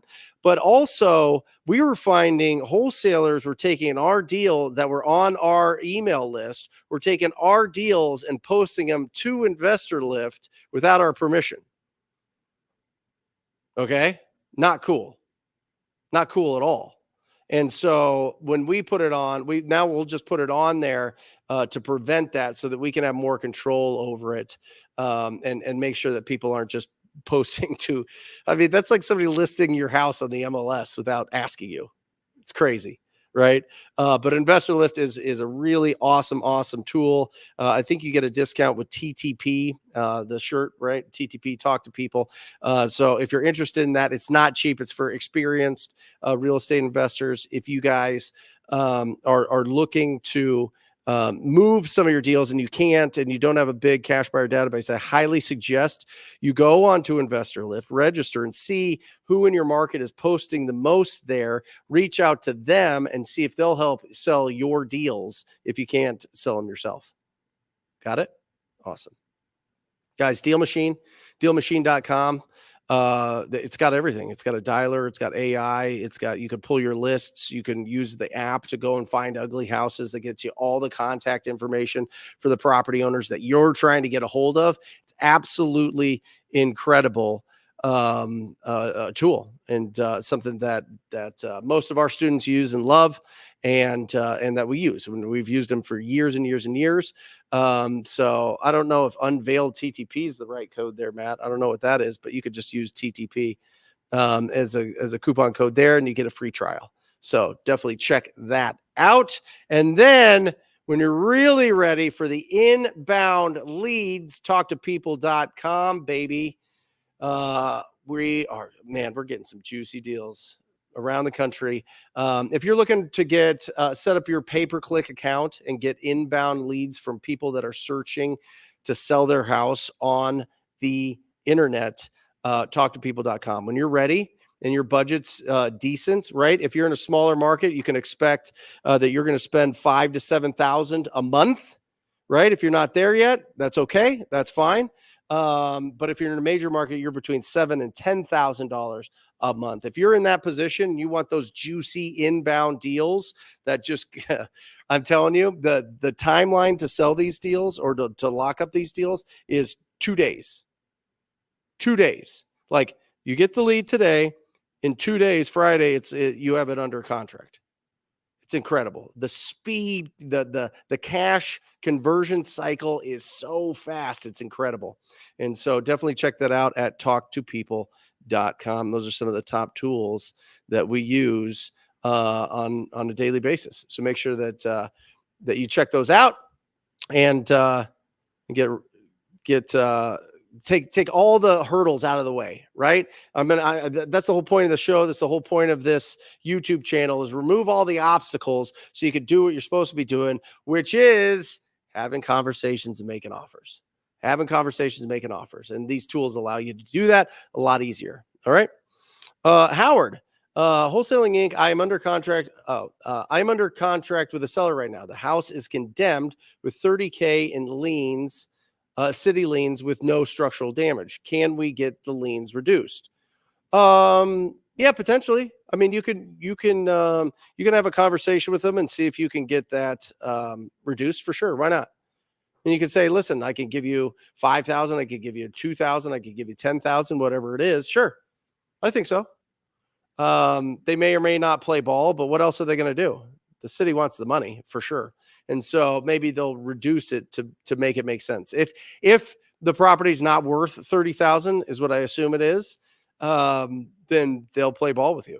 And so, yeah, it's a really great idea to go and negotiate that. We have negotiated those with different cities here in Maricopa County, and it has worked. We had one property that was condemned because they just didn't have cover plates on their electrical outlets. And I'm like, if you saw some of the houses that we've been in, that would be the least of your worries. But they condemned it. They wouldn't even allow the owner into the property except for one window where they would go in with them. They had a representative go in with them so that he can go and actually get, personal items out of the property. It was crazy. And then we sold it and made a ton. But those are great deals for sure. Jacob, except calling sellers each day, what other resources, books, YouTube channels do you recommend following and learning from? Currently reading Never Split the Difference, and it's life-changing. Yeah, well, first of all, let's make sure that this is in addition to calling sellers. Right? We want to make sure that we are definitely calling sellers on a daily basis. Did you send Henry a link? I did. The email I had. What? Okay. In your email. Okay. Hopefully Henry will join us here shortly. Yeah, listen, you got to be reading. You got to be listening to audibles. If you're in your car alone, no more radio. No more bumping all that stuff. That's for pool parties and treadmills. You know what I'm saying? You're an entrepreneur. You're putting great things in your mind. You've got a mobile university that you should be taking advantage of all the time, because being an entrepreneur is going to be one of the hardest things. It's going to be the hardest thing probably that you go through from a mental, from a mindset perspective, because we have to build skills. Once we have skills, we're confident. Once we have skills, our mindset shoots through the roof, right? Once we have the ability to understand and recognize potential in deals, and once we're able to communicate effectively with property owners, we're not thinking about it all the time. We're not worried about it all the time, which leads to a stronger mindset. So skills are the number one thing for building a strong, healthy mindset. Yeah, great books. Never Split the Difference. I didn't get anything out of it, to be honest. I know that sounds controversial, but with how am I supposed to do that type of thing? I think that there's some good things in there. It wasn't my jam, to be honest. It sounds like it's life-changing for you, which is fantastic. Everything hits different, your brain differently. With me, I think that the Sandler sales training is the best. Sandler's what trained Pace Morby. Sandler's what trained Todd Toback, Steve Trang, all those people specifically in our area. And it's got a really great book called You Can't Teach a Kid to Ride a Bike at a Seminar. Longest title ever, but very good book when it comes to being able to have great conversations. But again, 80% of the conversations that you should be having with property owners should be about discovery, about them, not about the property. Oh boy, he found the link. It is, hold on. Let me, by the way, Henry, before you jump on here, every week, I throw darts at this board of balloons, and sometimes when I hit the right row, people get a trapper keeper that is filled with my lead sheets, my master lead sheet little pad here, but also with your incredible book that I bought, like, I don't know, 50 copies of. So we give it out, we've got unlimited amounts of this book. And by the way, I went through this yesterday, Henry, and like really was digging back into it, and just phenomenal. So guys, from Bigger Pockets, from an unbelievable real estate entrepreneur, incredible author, to add to that, Henry Washington, how are you, brother? What's up, buddy? Thank Great you to for see you. having me, man. And thanks for sharing that book, man. That's amazing. This is phenomenal. I mean, guys, this really, like, it goes really in depth. You know what my favorite part about this is, Henry? And I'm going to steal it. I'm just telling you, I'm making it public right now. This graph right here, and I'm going to get close. This little chart thing that you did. Oh, yeah. Let me zoom in. This comfortability versus profitability. Yeah, man. Is absolutely incredible. Look at that. Down at the bottom, super comfy is networking, real estate agents, for sale by owner. We're trying to get this thing figured out. The Craigslist, Facebook, wholesalers, direct mail, and then it just goes up to the less comfortable you are, the more profitable the deals. That's right. I love it. I mean, I've never seen it like this. And it just, I saw it instantly and I was like, this guy is just on a different level. So, Henry, we were talking about, kind of the golden rules of real estate investing, of what you add to your portfolio, what you don't add to your portfolio. How do you go about this business? How do you build momentum in this business? Do you have some pearls of wisdom? I know you do, but some pearls of wisdom that you can impart just with your incredible journey?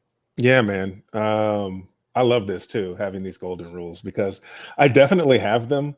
But until you kind of asked me and said it in a way of calling them golden rules, now I started thinking about like how I'm going to word these and frame these and put these up in my office. But one of our golden rules, or one of the golden rules I like to operate by, is in my business. It's in the book too. It says we don't always make the best business decision, but we always make the best people decision. And if that decision costs us money, we're okay with that. Yep. What does that mean? We're talking real estate, right? Typically we're talking single and small multifamily real estate. If you're getting into wholesaling or you're just getting started, typically is what most wholesalers are looking at. And it's so easy, especially when you're new and you don't have money and you know that getting one deal could change everything for you. It's so easy to get caught up in a transactional mindset, to think, man, I got this lead, I got to go close this lead. I got to close this deal. I got to get this check. And we quickly forget that there are people's homes at the other end of our real estate transaction. These are people's homes. They raise their kids in them. They watch their kids take their first steps. They sent their kids off to school for the first time. There's memories tied to this. Sometimes it's the only wealth these families have ever accumulated, right? And we're buying them. And I've learned in this business that, and people say it all the time, right? You have to solve problems, but solving problems means you're helping someone. And your helping someone needs to not be tied to money you're trying to make.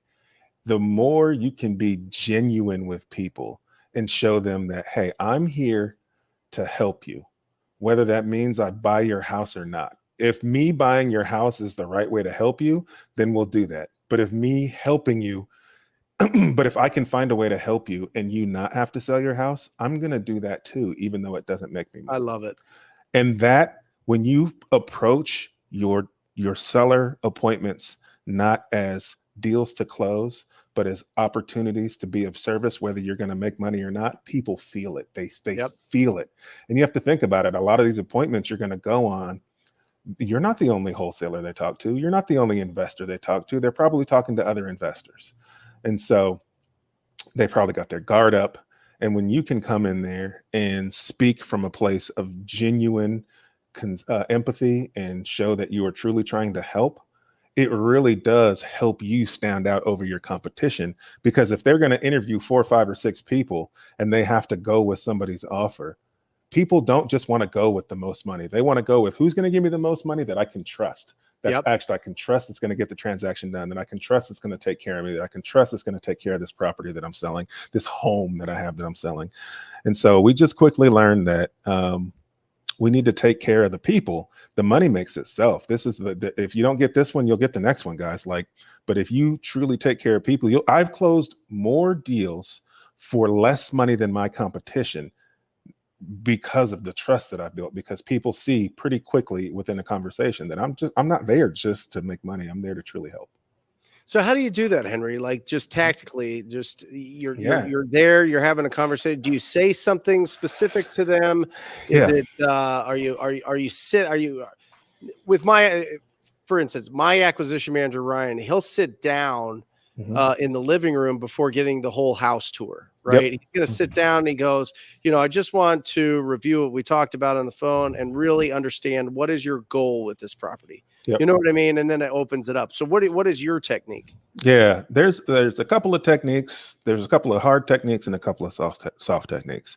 So the hard technique typically starts in the first conversation because I am always trying to make sure that people understand where I'm coming from, so I don't waste their time, they don't waste my time. So usually in the initial conversation, I let them know, hey, just so you know, I am an investor. That means I have to buy your property at a price point that's going to allow me to pay the money to fix it up, pay the closing costs when I buy it, pay the closing costs when I sell it, pay my agent when I sell it, and then on top of all that, make a profit. That's a lot of people that get paid before I do. And so typically my offer is not going to come close to a retail price offer. If your house is in great shape and you need a retail price offer, I'm probably not the best tool in the tool belt, but I'd be happy to refer you to an agent who can help you get that. And typically if they're like, well, yeah, I understand, I want you to come take a look at it, then I see that there's some level of motivation there. And typically in that same spiel, I'll say to them, look, my goal when I get there is I'm going to give you all of the information that I have. I'm not here to hide anything from you. I'll show you the comps that I'm looking at, what I would sell your property for after I fix it up. I'll show you all the fees that I'm going to have to pay. I'll show you, I want to operate from a place of brutal honesty, whether that financially benefits me or not. This is your home. I want you to have all the information so you can make the best decision for you and your family. If that's working with me, great. If it's not, great. No one else is telling them that. Right. And so it's already kind of takes a little bit of a wall down. And then when I get to the property, I'm not immediately getting to business and I'm not walking a property and going, oh, man, look at that. Well, you got a leak there, man. Whew. Man, that's going to cost me some money to fix. Like, that's not the vibe I want on the tour. Right. The first thing I'm doing when I get there is I'm trying to show them that I'm a human being and that I'm there to help. And so I'm consistently, I'm looking, what's something in this home that I can relate to them as a human being on that has nothing to do with business. Maybe it's a piece of art. Maybe it's some, medals from the military that they were in. Maybe like something that I see that I resonate with that I can have a conversation about to show them I'm just a person like you. I just want to help.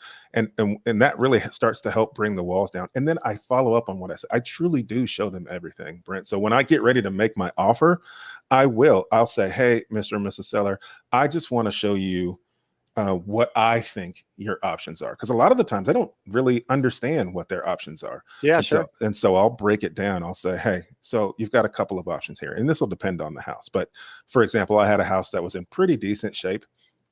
It needed a little bit of work. And so I said, you've got 3 options here. I said, you can probably, and I'll get them talking. So the first thing I'll usually ask is I'll say, hey, if you were to just fix this thing up, money wasn't an object, you'd fix it up and you were going to sell it on the market, what do you think you would list it for? And they'll typically have a number. And what I'm listening for is their number, is their ARV in the same ballpark as mine? Because if it's not, then we're going to have a very difficult conversation. We got a gap to fill before I can make an offer, because they're just going to walk me out of there, right? If they think their house is worth 600 and it's only worth 4, right? And so That's my gauge. And I get them to tell me, because now it's their number. I didn't make up the number. They set the number, right? So they said, oh yeah, I'd probably sell it for the guy next door sold for, 300. My house is a little bigger, maybe 325. Okay, cool. That's about what I would sell it for, right? So if I have to sell it for 325, right, that means I have to pay 6% to a realtor, and I do what that number is. And then I have to pay, 2% closing when I buy it, 2% or 3% closing when I sell it. And we do the math on what those numbers are. And then I have to spend some money to fix it up. If you were going to fix it up, like how much do you think it would cost you to fix it up? And they'll go, like 20 or 30 grand. And I'll say, yeah, it's probably going to cost me around 30, maybe 40, because I'm not going to do it. I'm gonna have to pay somebody to do it. So I've got about 40 grand on the renovation. So we cross out the 40 grand right there. And then that's how I would show. And then I would say, obviously I have to make some profit. For me to do a deal of this size, of this cost, I would be looking to make about X. I tell them what I would want to make. Sure. Right. Yeah. And then I say, so if you take your 320, you would sell it for, minus commissions, closing costs, how much it costs to fix it up, and what I would need to make, this is the number. And even though that number is much lower than what they were thinking, no one's upset. They were involved in the process. They understand all of these things that need to be paid for. It's easy to make offers when you do it like that. They get it. They understand. They trust you. You're transparent with them. You didn't just come and lowball them, and they have no idea why you're lowballing them. And then I say, but you have another option, right?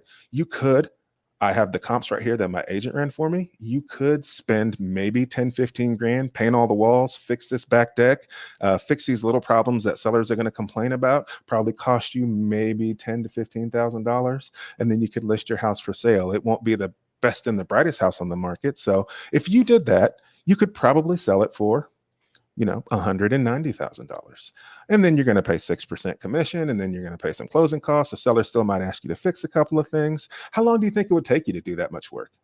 Maybe 30 days. Would it really take you 30 days, or would it probably take you closer to 60 days? Because you got a life and a job, and probably 60. Okay, so if it takes you 60 days, then you list it, and it takes another 60 days, average days on market. That's 4 months, right? And then you take another 30 days to close. That's 5 months. So let's call it 6 months for good. So in 6 months, you could have this much money if you got started today, right? And they go, oh, okay, well, I could make more, but man, they know they're not going to do that work, right? But I told them what their option was. That's a real option for them. And then I'll say, hey, your final option is you could do all the work. You could make it super nice, and you could list it on the market. Probably take you 6 months to get through that renovation, and then another 4 or 5 months to sell. So within a year, you could make this much money. So you can have this much money in a year, or this much money in 6 months, or you can have my offer and you can get paid in the next 7 days. Yeah. That is pure trust and transparency. Well, listen, it comes down to, what do they want? It's right here, right? Sellers, do they want speed and convenience? Then it's a cash as is offer. If they want speed and price, then they can list it on the MLS, but it's going to be, they're going to have to be inconvenienced, right? Yep. And if they want, we don't even have to get into novations. That's a whole other ball of wax, but it's the absolute truth. What do they want? That's what we're asking them is it speed, convenience? There's speed, convenience, and there's price. You only get to pick 2 of them. And we don't say that, but that's what we're trying to pull out of them to see, hey, listen, you can have a higher price, but it's going to take you longer. And it's not going to be convenient. You know what I mean? And so I think that's awesome. And you're just doing this all in your backyard. You're just doing it all face-to-face. Literally sitting at the table with them, writing it on the back of the contract. I love it. And then I leave the contract with them, because I truly do want them to pick the option that best fits them. If that option is not with me, that's great. It's your home. Get as much as you think you can get. Yeah. Like if you want speed and convenience, I got you. I'll take care of you. You'll be done in a week, right? But if you want more money, here are the ways, the honest ways I think you can get there, the honest timeline I think it would take you, and how much money you would actually pocket after you pay your fees and expenses. Like, I'm just upfront with them. Love it. Let's switch tracks real quick to, what properties do you like for your portfolio? Yeah, I like to hold. I like small multis or singles in the path of progress. Awesome. Yeah. And so explain to everybody what that means. Yep. So singles in the path of progress means typically right now, and so we're talking right now, things change. Right now, the market is telling me that I can profit typically better on a flip, because prices are still relatively high and there's still less supply than there is demand. So Yeah. I can get a good profit by flipping a house and then deploying that money somewhere else in my business versus trying to get it to cash flow because of the interest rates are high, and interest rates aren't just high, but insurance is on the rise and taxes are on the rise, and all of those things eat away at your cash flow. And so multifamilies are a whole lot easier to cash flow because there's multiple doors under one roof. I can get multifamilies to cash flow a lot easier. And so I will typically hold the multis and I will typically flip the singles unless that single is in the path of progress, meaning that because of my knowledge of my market where I'm investing, if I understand what's coming, either in other words, what the future is going to bring to that area of town, then I can guess about, and it is a guess because nothing is guaranteed. Right. I can guess that I'm going to get some really, really great appreciation by holding. And so I do have some singles that we've bought and held recently that we've made short-term rentals just to get them to cash flow a little bit or break even because of what's happening in the path of progress there, because my valuation was so much higher. Like I have a house right now that if I sold, I can make $200,000 profit flipping it. Woo. And the renovation is done, but ain't no way I'm selling that thing because Walmart's building their new home office campus like 2 blocks away. Yeah. So I'm just going to sit on it. It is I see the progress, like it's right there. Net worth. Right. So increasing I'm sitting the on net it. worth, Yes. right? Instead of increasing your bank account, you're increasing your net worth. Yep, that's it. Yeah. And do you think about that, Henry? I think about this all the time. Okay, how can I make more cash to be able to put into more assets, right? You know what I mean?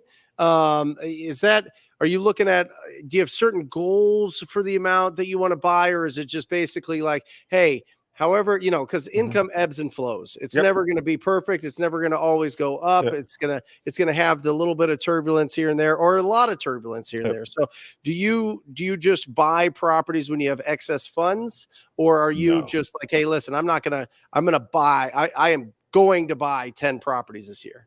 Yeah. I'm going to answer this a couple of ways because I'm in a different boat than probably most people getting started, right? So when you think about a real estate portfolio, there's 3 phases of a real estate portfolio. There's your growth phase. So that's where you're acquiring and you're growing. And then there's your stabilization phase. And if you're buying value add, you've got to fix those properties up, stabilize them, get them rented, or sell them so that those things are actually producing the income that you underwrote them to produce.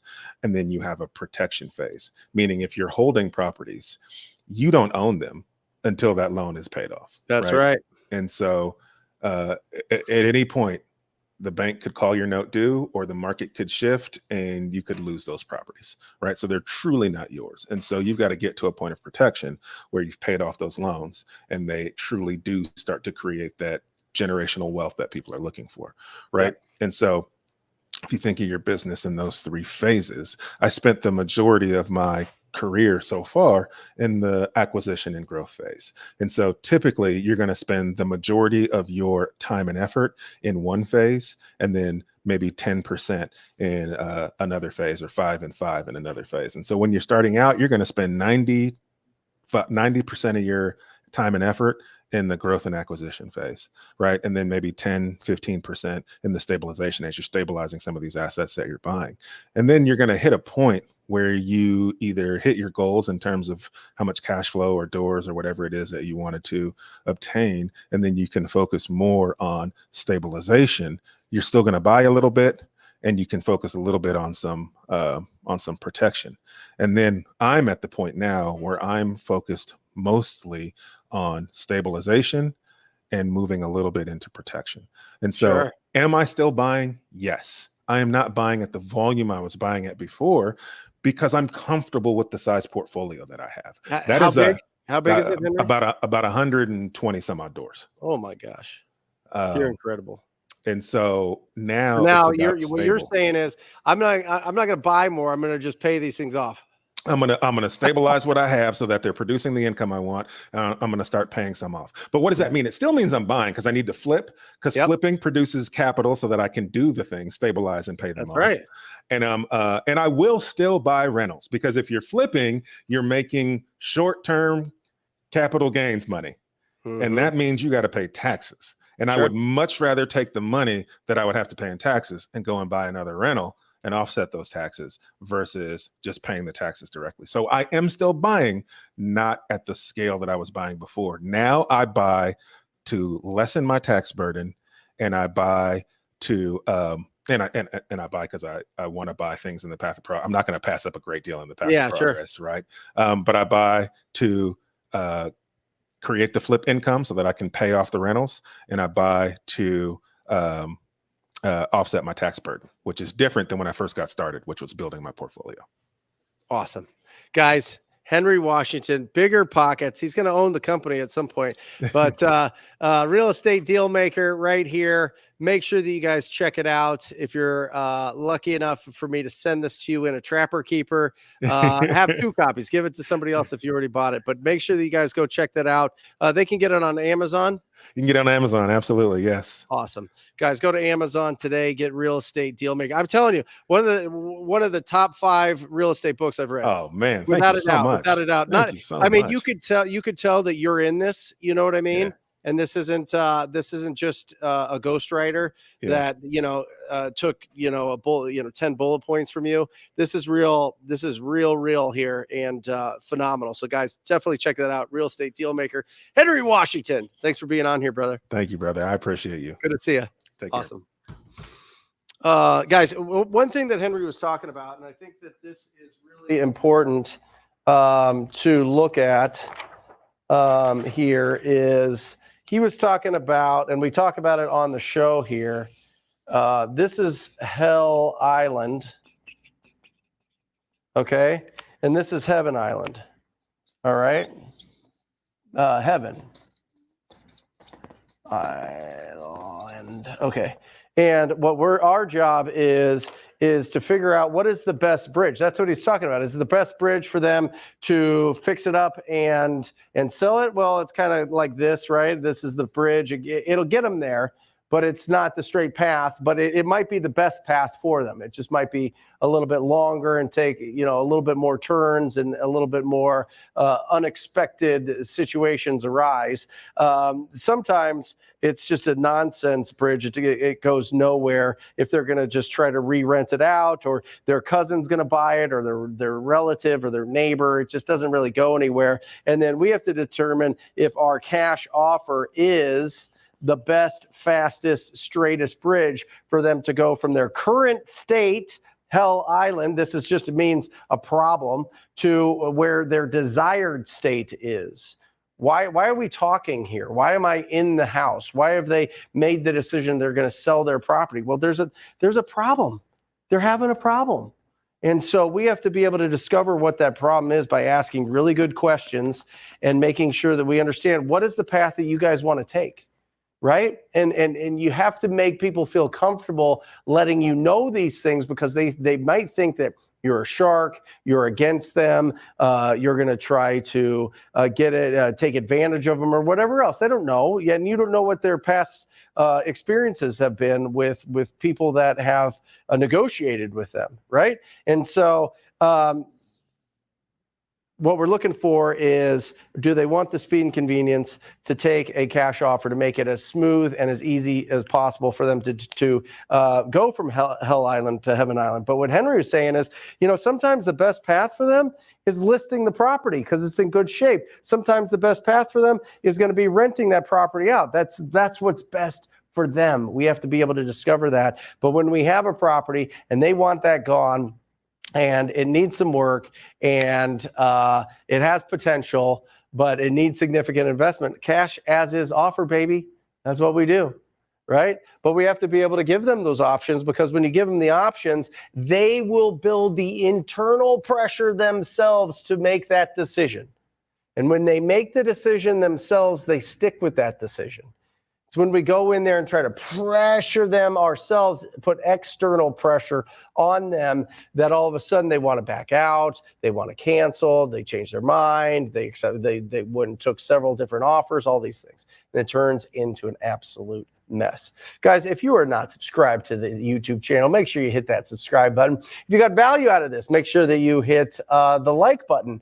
I think that helps whatever the brainiac or the computer system that's behind YouTube put us out in front of more people so that we can have a bigger impact and help people avoid paying the stupid tax that I paid so many years ago, getting into this business pretty raw and just trying to hustle through it, and made a lot of mistakes along the way, which I learned a lot from. But if I can help you avoid a lot of the big mistakes, that would be awesome. And if I can give you the instruction that you need to go out and take massive imperfect action and go and find some great deals, that's even better. That's the whole point of this. So that is our show today. I hope that you enjoyed it. We do this every Wednesday. I'll bring in the crew to say goodbye to you. Guys, I could not do this by myself. Or just be me just rambling and doing silly things the whole time. So on behalf of Luke and on behalf of Matt and Alejandro, we want to say that we love you guys. Remember to keep your house clean, protect your health, and increase your value to the world. You'll live a fantastic life. See you next week. Love you guys. See ya.